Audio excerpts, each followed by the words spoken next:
Hello, everybody. Patrick here with some material for the first of our, I guess, our online learning package. So, as I sent to you in the email, we'll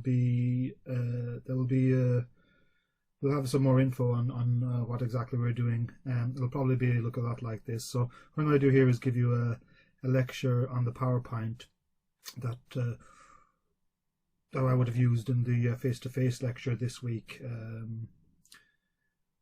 so you're going to have to bear with me here because, well, this is slightly new to me. I haven't really used this kind of tech before. So if you could be tolerant and open-minded, that would be terrific.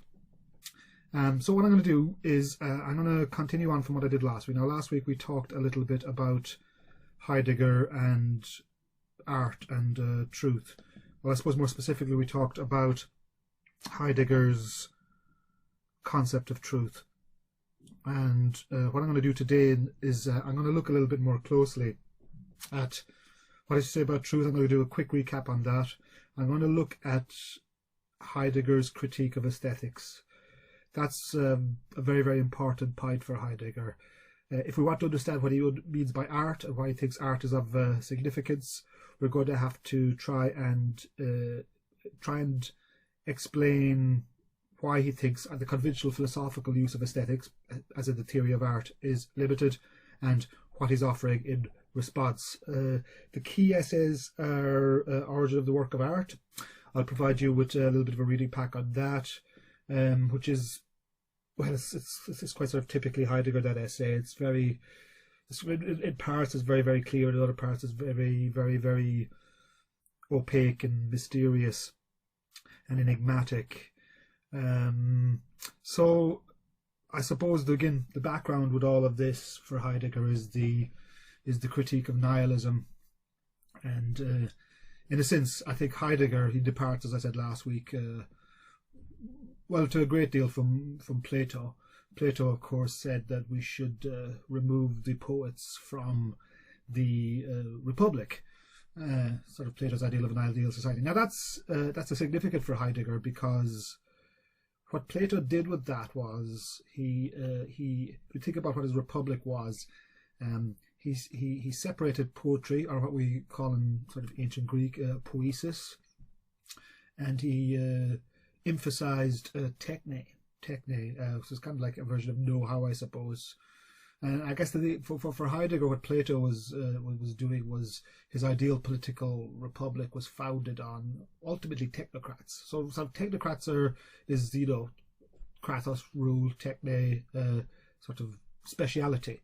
So in a sense, what Plato did was he created a society where, or he envisioned a society where we would have rule by the specialist. So I suppose a version of that would be what we see in politics at the moment. If you wanted someone to become, like, I don't know, Minister for Finance, you would want them to have some kind of experience in business. Or if you wanted someone to become Minister for Education, maybe they should have been a teacher. And in a sense, for Plato, because politics was driven towards an understanding of the truth, they were the best placed to give us sort of an all-rounded, sort of multiform understanding of the truth. And ultimately for Plato, the rulers should be specialists, should be technocrats. All right. So with that, for Heidegger, we start to get this distinction, or this separation between techne and poiesis. Now, I'm going to explain that a little bit more next week when we talk about technology. But for now, all we need to understand is that for Heidegger, he thought that Plato, as one of the key figures who inaugurated philosophy and what made philosophy possible, he instituted an excessively radical break between techne and poiesis, or between sort of know-how, specialization, and poiesis, creativity, creation. And of course, roughly what Heidegger is saying is that when he said poiesis, he's talking about being, right? And that distinction became, throughout the history of philosophy, becomes more and more exacerbated. And by that I mean the split becomes more and more radical, right? And ultimately, what Heidegger's always wondering about is what type of thinking does that bring about? What type of thinking does that split between techne and poiesis bring about? And I suppose what he's trying to do in a sense is try to sort of mend them and try and put them back together, you know. I mean, it's still very much in the phenomenological tradition. Remember when we were talking about Husserl and Heidegger, what they both were worried about was this sort of fragmentation of knowledge or this hyper-specialization. And in a sense, what Heidegger is saying is that we should think of creativity in a much broader sense, right? We'll see this with the critique of aesthetics. We should think of creativity in a much broader sense than just say representation, than just say something like fine art, or where you do where you focus on art as if it's a thing, as if you're making one single object. He talks about that a lot in the Origin of the Work of Art, where he talks about the idea of what a thing is, and he also talks about it in the essay "The Thing." Now, the essay "The Thing" is quite a good essay, in that it's really, really short, and Heidegger is quite brief. So that will be that should be available on Now, should you read it. So I mean, it's only, I think, 5 or 6 pages, but it's a good primary text to get sort of to get to grips with what Heidegger is talking about. Okay, now I suppose the other thing then, I just want to recap on what we talked about last week. So last week we talked about the different conceptions of truth in Heidegger. We talked about truth as, you know, the correspondence theory of truth and the coherence theory of truth, and in a sense how they were very instrumental notions of truth. And we talked for Heidegger how Heidegger, in summary, well, we said a lot. So truth was aletheia, right, for Heidegger. And in some sense, we have to understand that. So truth is unconcealment for Heidegger. And that implies a number of things. As usual, it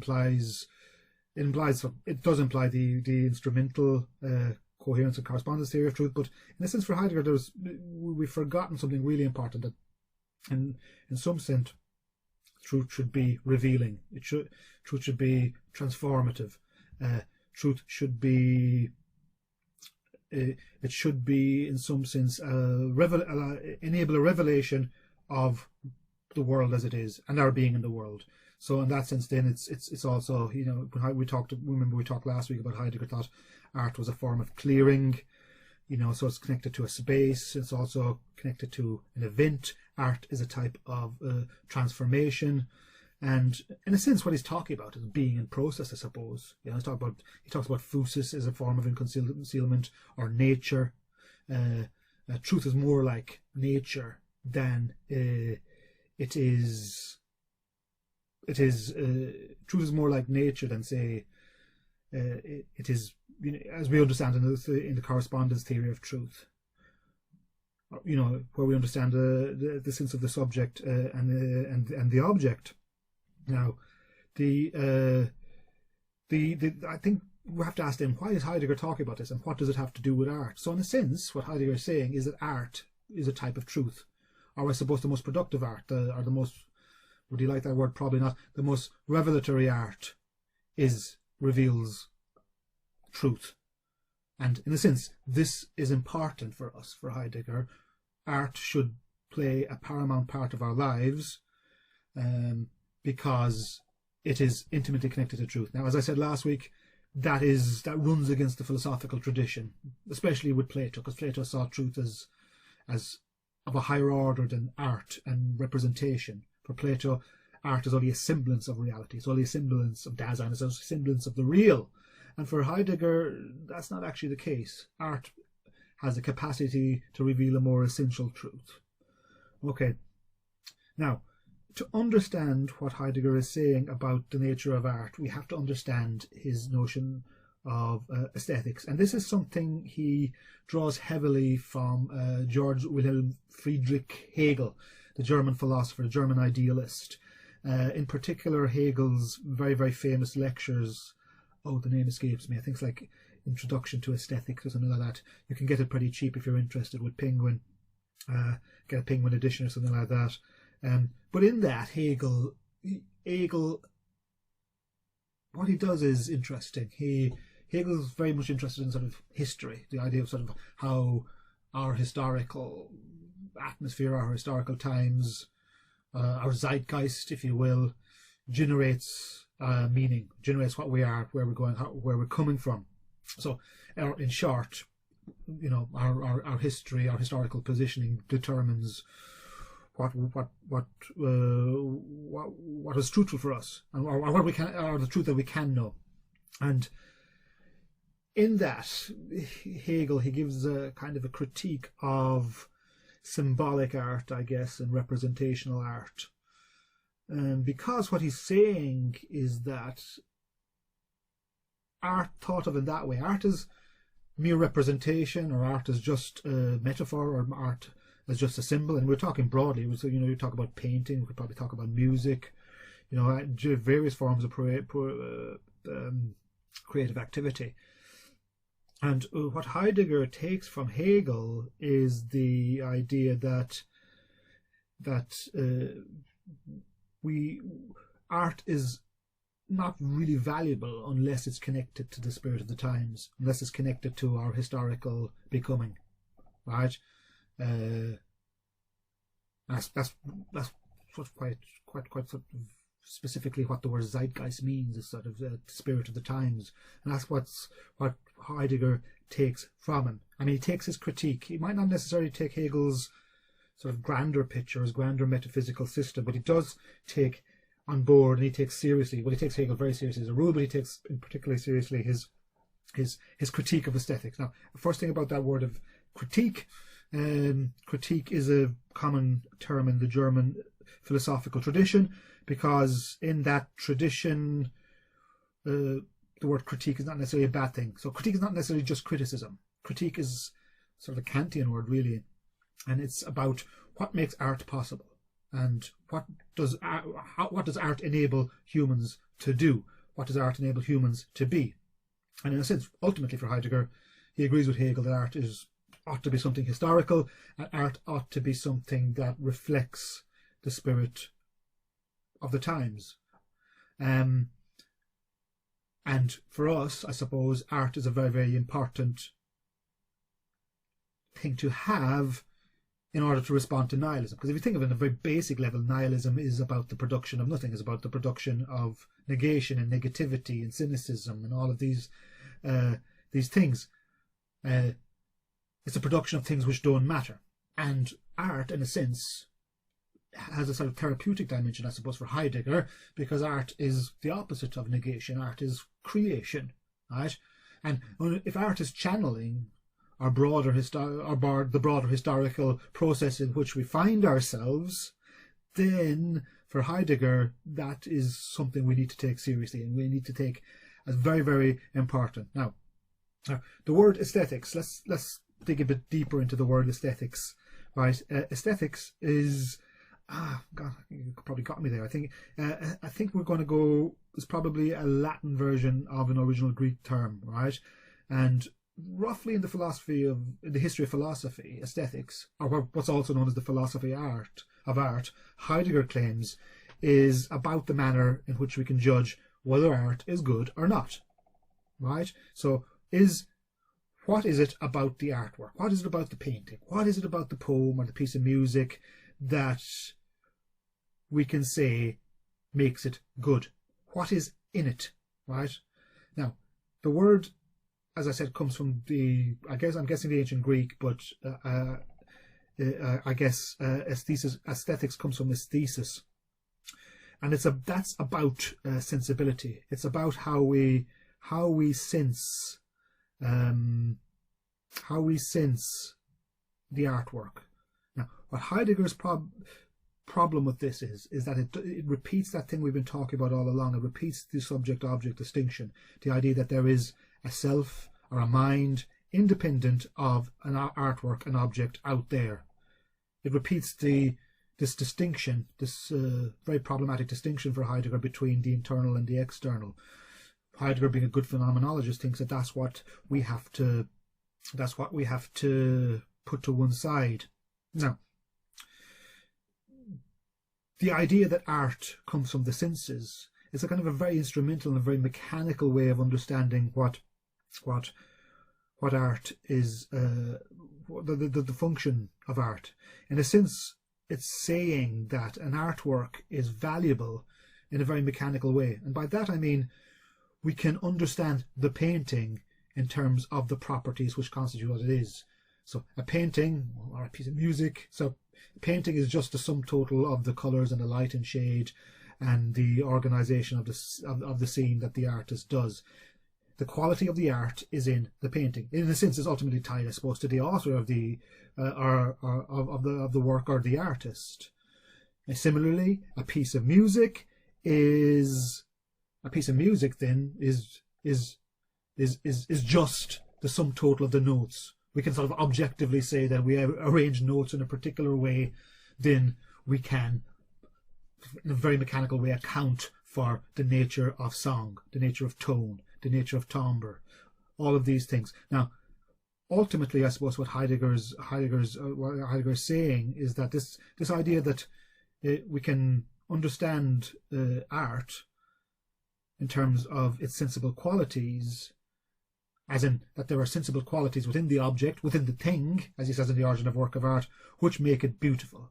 And for Heidegger, that's a very sort of a narrow and confined way of thinking about the importance of art and the historical importance of art, because the idea that an object's properties reveal its beauty or even its sublimity, if you're thinking in another context, plays down. It's not now again. He's not saying that I guess he's not saying that those things aren't there. He's not saying that there's no actual properties or atoms of different types of painting, that go into it, that go into the production of the artwork. But I think what he is saying is that that's just a very small part of what makes an artwork an artwork. So Heidegger's beginning to think about the significance of the art object in much broader terms than just its immediate, I suppose, tingliness. In a sense, what the artist does, the thing the artist produces, the object, the artwork, in some sense, transcends the artist, right? So if we take something like, Hamlet by Shakespeare, it's not so much that Shakespeare had a very, very clear idea of how to produce a play, a very clear idea of how to construct a dramatic form. He certainly did. Of course he did that. But what's interesting for Heidegger is it's the capacity of the artwork to sort of transcend the artist that makes it interesting. It's its capacity to transmit beyond its historical birth or its historical inauguration for Heidegger that makes it really, really valuable. It's its capacity to illuminate different historical epochs, different historical periods, different historical moods and atmospheres. That's what makes the artwork of value. That's what gives it significance. That's what ultimately then allows us to see that the artwork can help us reject the question of nihilism, right? And then ultimately art helps us see the truth. It helps us see the truth of our historical times and our historical period, right? But we need to overcome that very limited sense of the aesthetic for Heidegger, right? And again, so the idea that art is only linked to perception, that's what I'm saying. Art is only linked to how we perceive it, right? That art is just that art is just a form of sensibility. That the truth of the artwork is located in how it presents itself. That for Heidegger is a very mechanical, very instrumental, and a very productionist, I suppose, form of thinking about art. Instead, for Heidegger, art, as I say here, art has to be about all those things we talked about last week. Art has to be transformative. The best art, the most creative art, the art is most aligned with our historical genesis and our historical process, and how where we are historically is unfolding. Art has to reveal that, and it has to reveal philosophical questions, otherwise it's no good at all. Art has to reveal things about those things which matter. Art has to be meaningful, and art has to be important. Okay, now the essay that I'm going to be assigning you for this is The Origin of the Work of Art, and we see different versions of this, and Heidegger talk about this topic in sort of, I suppose, in the mid to late part of his career, so from the 30s onwards. And what then is art for Heidegger? Well, I suppose if art is not just a thing, what then can it be? So the first point I have here is art allows being to reveal itself, and I've alluded to that already. That in some sense artwork has to have the capacity to, well, a couple of things. It has the capacity to transform the person who engages with the art. It has to have the capacity to reveal. In a sense, that's what art is revealing. It's revealing being. And so what does that mean? Art is revealing the historical atmosphere or the historical mood of our times. So in a sense, art for Heidegger is a very, very dynamic thing. It ebbs and flows, and it moves back and forth between the producer, the creator, and those, I suppose, who consume it. Although maybe Heidegger might not like that word, but those who engage with it and think about it and try to create themselves. Right? So, if Shakespeare's Hamlet was only about the Elizabethan period, it would be of no use to us at all. And in a sense, as we know, we find Shakespeare's plays, Hamlet, Macbeth, and King Lear, and all the rest of it, what makes them great is their capacity to be renewed across historical periods and shed light in ever new ways. Right? If it was just restricted to its own period, well, it'd be utterly useless to us. It would just be an object of curiosity, And in a sense, and we do see that. We do see that with lots of artworks.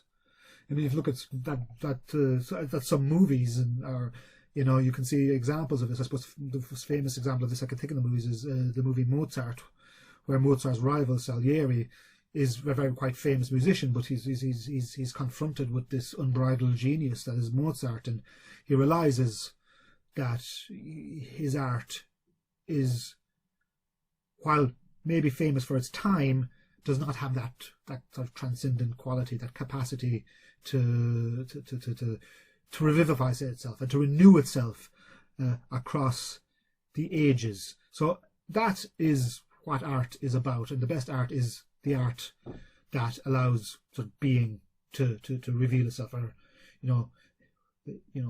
we can use Hamlet to shed light on sort of existing political frameworks. For example, we can use Hamlet to talk about mental health. We can use Hamlet to talk about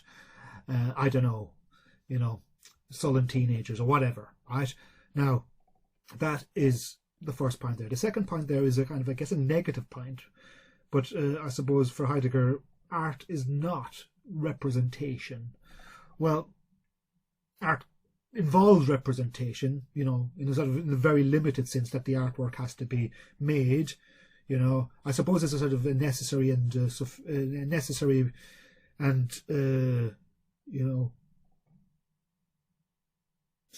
necessary and sufficient condition, I suppose. So art is, it's necessary that it has to be there. There has to be a piece of work done. There has to be a piece of sculpture. There has to be a piece of clay molded by the sculptor. But art, is not just that. So that's necessary. That has to be there. But I suppose it's not sufficient. It's not sufficient for it to be an artwork. There has to be a lot more conditions for the artwork to be the artwork for Heidegger. And what it does is, the power of art, I suppose, is that it's not just tied to the object, that it can surpass it, that it can transcend it. Art is not just representation. Art, and by that I mean, if you hear the word, I'm not sure what the word is in German, it's like Vorstellung or something like that, but roughly the idea is that art is not representation. It's not, you don't represent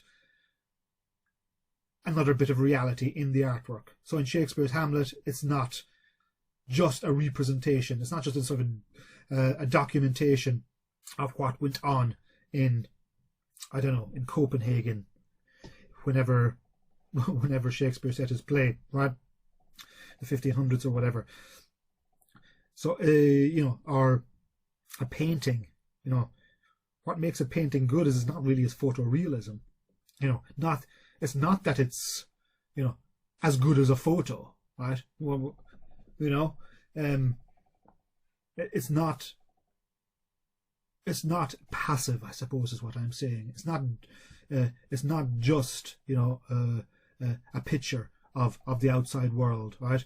It's what it has the capacity to enable. That's what interests Heidegger about art. When we engage with art, when we look at a painting, when we listen to a piece of music, what's important for Heidegger is how it reveals being, but also how it enables you to navigate your historical positioning, how to navigate your historical unfolding, your historical becoming. Okay, so that's an important point to remember. Now, the next point to remember is that art can generate a sense of meaning and community. And since I suppose what Heidegger is talking about there is, I don't think necessarily that means that that art is ties you to a community, but what it means is that your community and your sense of belonging becomes at stake. And in a sense, I think this is probably one of the reasons why Heidegger was very skeptical of modern art, because it, in some sense, one of the functions of modern art is that is very, very concerned with alienation, right? It's about invoking alienation from who you are and where you're going. Now, if you're Bertolt Brecht, right, Brecht loved that. He thinks that's really important, because Brecht thought theatre and art was profoundly political, and it should transform you, and it should change your mind, and it should unveil existing political inequities. However, I think for Heidegger, in a sense, what art does is it makes you think of, it makes you think and see and be clear and be illuminated and about what's at stake for where you are, what's at stake for where you belong, what's at stake for your political community, right? In a sense, you could do worse right now within these challenging times of reading sort of artworks concerned with pandemics. And there's lots of those brilliant artworks out there. You can start, well, I'm digressing slightly here, but you could do worse than read Albert Camus' The Plague, Death in Venice by Thomas Mann, Love in a Time of Cholera by Gabriel Garcia Marquez, Blindness by Jose Saramago. If you want some more recommendations on those, you can drop me a line. Okay, now continuing on, the next point then is that art is dynamic for Heidegger. In a sense, it's not a passive thing. Again, art is active. It has to be creative, right? It's you are creating it, and it creates you simultaneously. And what it does is art can not only unveil where you are in your historical period, but where you might be going, or where you're coming from, or it might unveil contradictions within your history, or it might unveil tensions, say like what we've got going on at the moment, like generational tensions between the young and old, say, right? And in some sense, that's what the best art can reveal, right? And in some sense, the best art, I suppose, for Heidegger has the capacity to do that, right? So, I think, sorry, I can't, what's the Italian gentleman? Italo Calvino, he always talks about, rereading books, rereading the classics, because what's good about them is that, you read them and you keep finding new stuff. You find ever newer, more interesting, more nuanced, more sophisticated takes on what we are and where we're going. And that's why art is ultimately significant for Heidegger, because art has the capacity to draw a community together. Art has the capacity to allow a community to make sense of the challenges it's confronted with. The next point, and I think this is a very useful point, well, the next 2 points, the artwork and the artist. And I think the key word there is responsiveness. Responsiveness. So for Heidegger, the idea that the artwork is responsive is his way of telling us that again, that the art isn't passive, but in some sense that the artwork is active, that it's dynamic, but in some sense it's just not limited to the object. The artwork, so Van Gogh's shoes that I showed you last week, and I'll show you again at the end of this, Van Gogh's shoes are not, the painting that Van Gogh did of the supposed peasant shoes. They're not. It's not just limited to what goes on in the frame. I guess that's the simple way of thinking about it, and I suppose the better way of thinking about art for Heidegger, a more productive or a more enriching way, maybe is a better word, a more enriching way of thinking about art for Heidegger is to think of it as a form of responsiveness. Right? So what I mean by that is that the artwork is in some sense almost alive. It's active, and it works through an interaction between the artist, the creator, the artwork, the object, and the person who views the art or who engages with the art. In some sense, that's what the artwork is. The artwork is a kind of an interactional dynamic between all of those things. All of those things come together for Heidegger. All of those things come together and generate an illumination about the nature of being. And if it's not doing that for Heidegger, it's not really worth your while, and you probably know this, when you enjoy an artwork, the enjoyment is not just limited to your sensual enjoyment, although that's a part of it. So when you read a good book, and you're enjoying it and you lose yourself a little bit, and then you sort of, 10 minutes wait, or an hour later, 10 minutes later, whatever, you find out that you've lost track of time, so a contraction and dilation of time has occurred, right? And in a sense, that's the type of thinking that art ought to engender for Heidegger. That's the type of thinking that art gives us. That's the type of thinking that is important. If a work of art doesn't transport you, if it doesn't, if you don't enter into an engagement, an interactional back and forth between the work, yourself, your community, the artist, the political situation in which it emerges, the historical, the social, the class situation in which it emerges, then it's not really worth your while. I know, move on. If you went to like a gallery, I think probably, now I kind of don't want to put words in his mouth, but I think probably what Heidegger would say is that, when we go to galleries now, what do we do really? We walk around till our legs are sore, trying to list up all the different famous artworks, and we go to the Louvre in Paris, and we've got to go see the Mona Lisa, right? Then we got to go on and see a Vermeer. Then we got to go on and see an Andy Warhol, whatever, right? That kind of stockpiling of art, that constructing of an inventory of art, the idea that art is a repository. It in a sense, what it does is it removes art from being in the world, from Dasein, from giving us a sense. So, if you're going to an art gallery, you'd be better off and have a more richer experience and having a good walk around and finding something you find interesting, finding something you like. You can always start with what you like. You can always start in admiration, as Gaston Bachelard says, and then you can take it from there. You can just, you'd be as well to just look at one or two paintings, maybe, if you go to the Louvre next time, or for the first time, whatever, right? And I suppose what Heidegger is saying there is that the art and the artist and the historical position, right, is within a museum. It's separate from the world, but when art is functioning properly, I suppose it's more alive. It's more transformative. It has a capacity to transport you, right? So even if you are, I suppose, looking at a piece of art from, I don't know, if you're reading a novel about the 1300s or the Black Death or the Plague or whatever, that would be, its capacity is not just its capacity to document what happened there. Its capacity, the artwork is significant because of its capacity to transport you there for sure, but also to make relevant for your present, to make those historical events and that historical juncture as relevant for now, but also there's an openness to the artwork, and that's what I'm getting to next. The artwork is essentially unfinished. The artwork is essentially unfinished. Or I suppose that interactional process is unfinished, because there is some sense we can say that, you know, when Vincent van Gogh's finished the Peasant's Shoes and, you know, he signed his name to it, it's done, right? You know, you can put it in his wardrobe or something like that, or put it on the wall.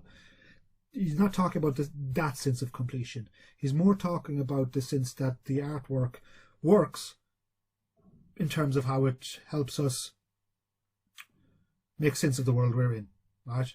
It helps us continually renew our understanding of where we are, where we're coming from, and where we're going. Now, the next point that I've got here now is this is not Heidegger's term, actually.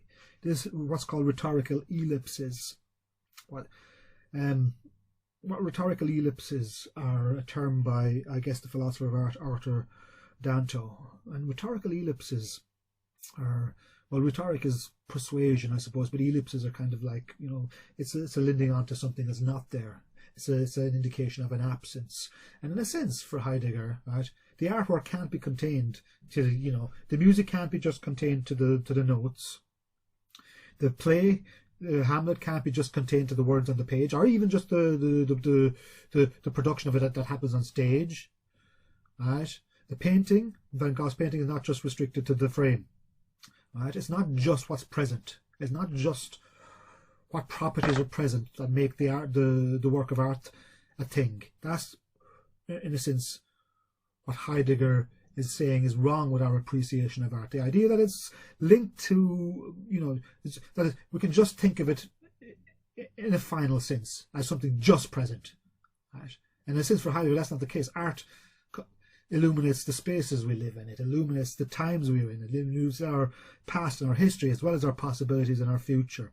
And that's why I think Arthur Danto's notion of rhetorical ellipses is useful and instructive for explaining what Heidegger is driving at, because what he's saying is that what's valuable about painting is its absences. That's kind of an abstract notion, but like all of these Heideggerian notions, you know, there's something simple at the heart of it. You know, the artwork, there's no final meaning in the artwork. I think that's what Heidegger's driving at. There's no final,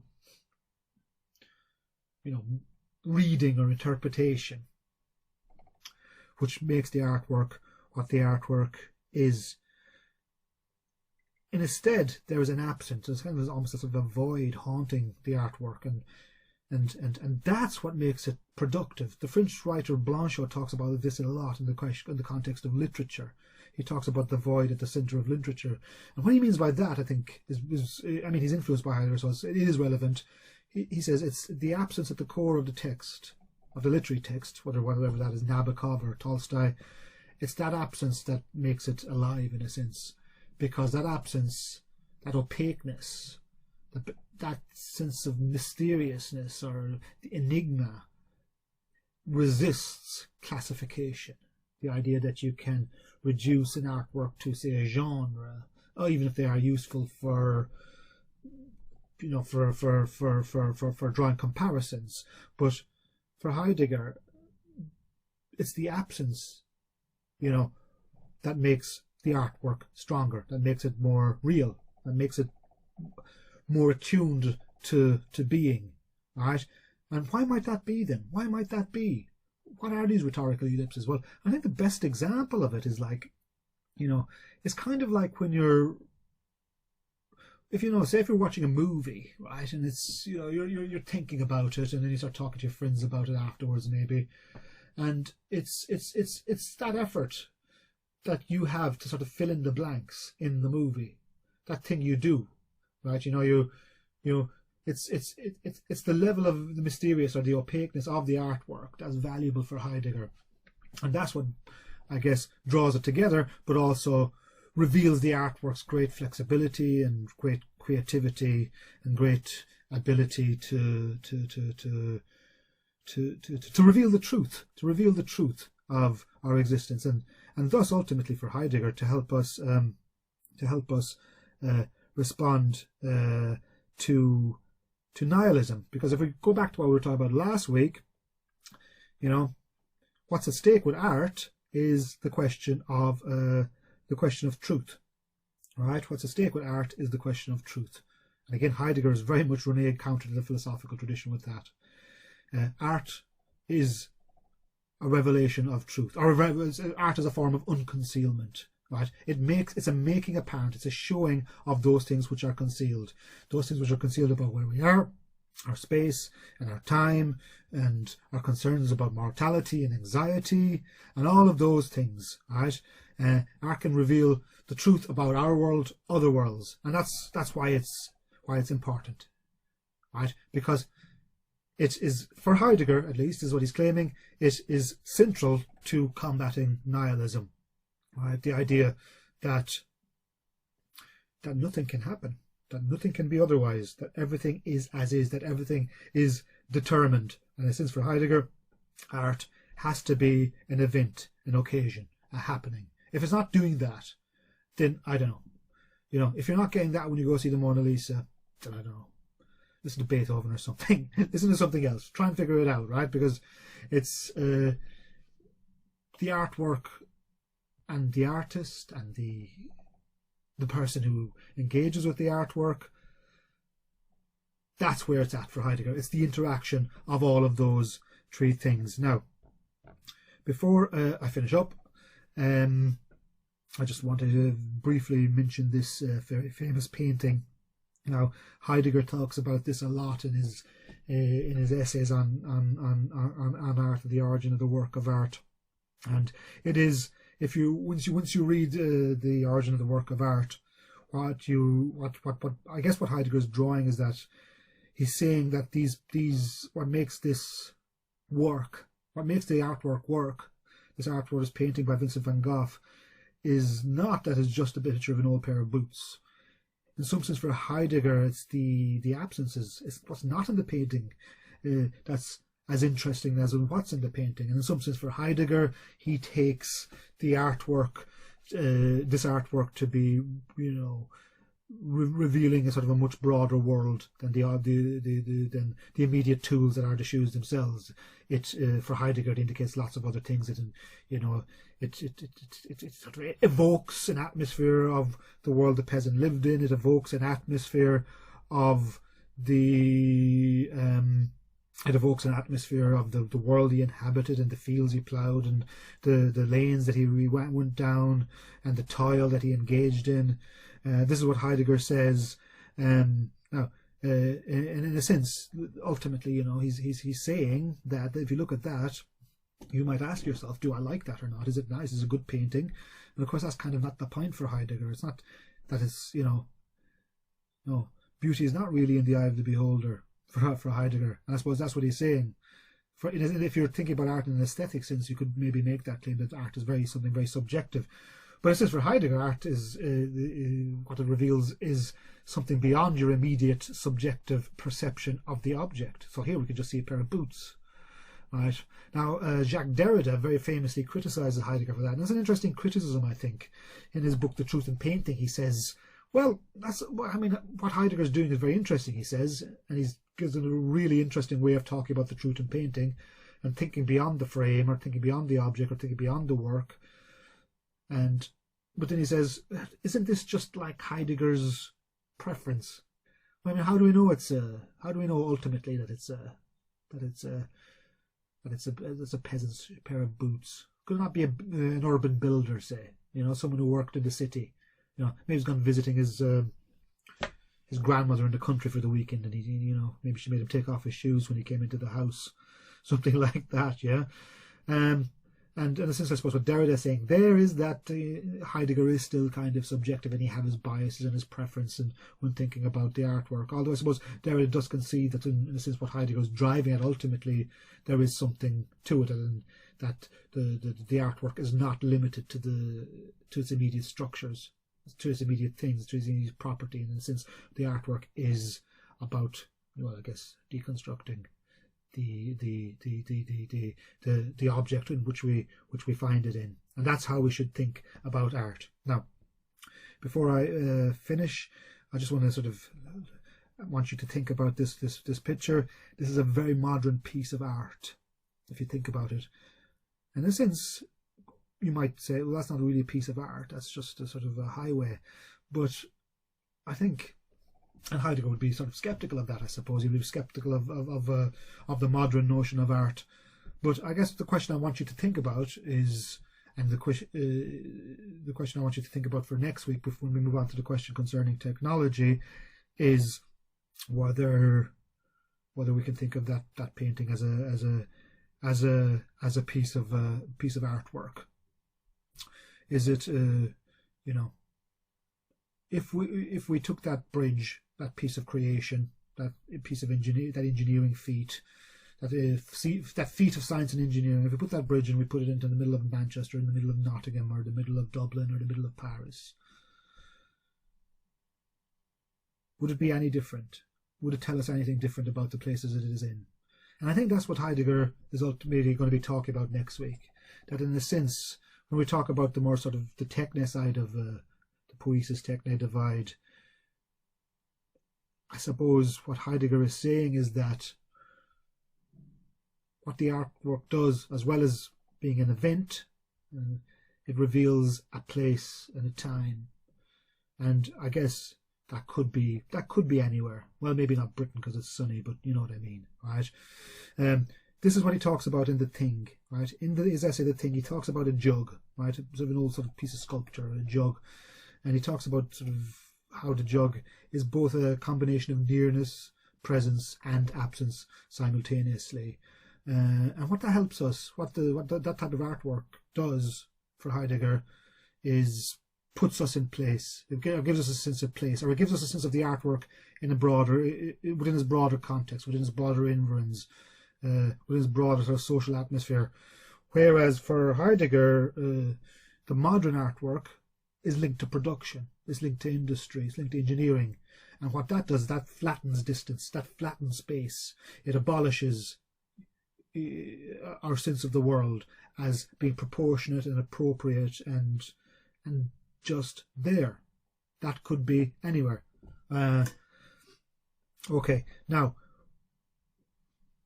the reason I asked you to think about that is because next week we're going to be talking about the technological in Heidegger. The other thing I want to mention to you is about readings. So the reading is the question concerning technology. What I will be doing is I will be for this week's session, I will be constructing a little worksheet for you. So I'll send you some notes on the seminar that we would have had, and I will send you get you to read The Origin of the Work of Art, and I'm going to give you some sort of guided questions so you can try and make sense of the essay. And also I'll try and point you to the more significant parts of it, or the parts of it that will be, I guess, most significant for doing your assessments. Because remember, for this course, we need to be reading the primary text. Really important, really important. It's really important, especially with Heidegger, that you can demonstrate an awareness of the primary text, irrespective of the question that you're doing. I would say that what we can do is, with that, is, as we won't be having a sort of a face-to-face seminar, what I'll be doing is I will